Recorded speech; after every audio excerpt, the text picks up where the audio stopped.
We're in the process of putting this 280SL back together, and one of the things I noticed is that the handbrake light here does not seem to come on with the handbrake on. That there should come on when you put the handbrake or foot brake on, and it's not coming on. And one of the things you can test before you take the instrument cluster out and check the light bulb is to check that the switch, the handbrake switch or foot brake switch, is working. So this, I've just taken the handbrake cover off, which is just up there. There's a very simple switch here, and what happens when you put the handbrake on, basically you'll either have continuity between these 2 points or you won't.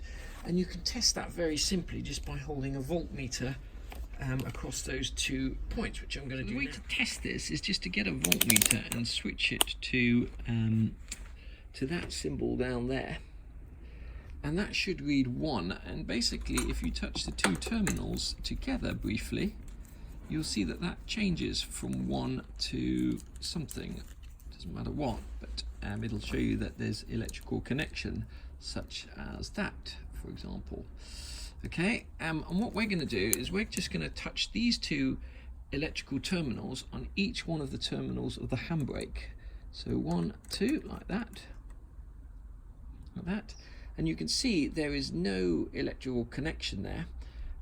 And I'm now going to pull the handbrake up and to see if that one changes, which it does. So we can see that the handbrake switch is fine. So the next thing I'm going to do is I'm just going to take out the instrument cluster, which just pulls straight out. It's not held in by any screws or anything like that. Sometimes you'll be lucky and you can just hold it here and pull it out.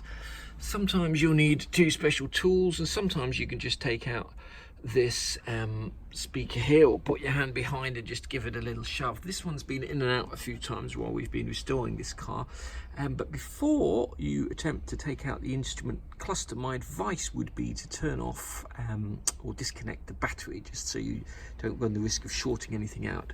And the next thing we're going to do is just test the light bulb that's there to make sure that it's working. If you do need to take the speaker covers out, it should be held on by 2 small screws, Phillips screws underneath. There may also be a clip holding it. Speaker there.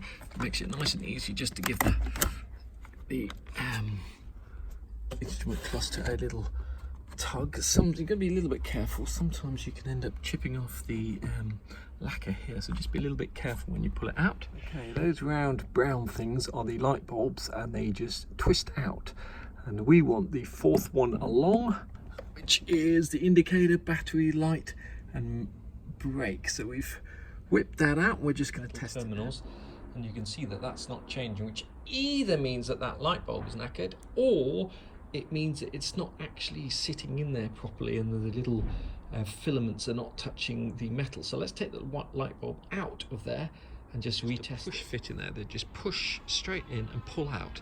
However, if you've pushed in the light bulb and pulled it out a couple of times, maybe because at some stage you were diagnosing other problems, sometimes the filaments of the light bulbs get bent into the wrong position.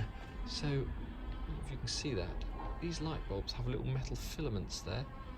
What we're going to do is we're now going to hold the voltmeter onto the actual metal filament of the light bulb to see if that makes a difference. I just happen to have a spare bulb, so when I touch the 2 voltmeter terminals on there, what I'm expecting to see is that to change from 1. It's a bit difficult to do this with one hand, but I'm going to give it a red hot go.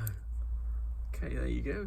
You can see that that's changing, meaning that light bulb is a good light bulb. So we're going to put that light bulb back in the battery.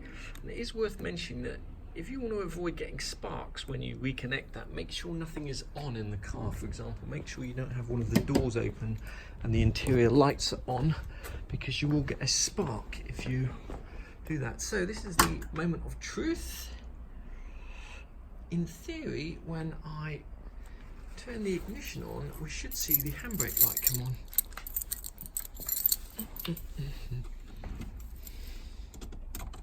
There we go. And that's all it was, just a light bulb.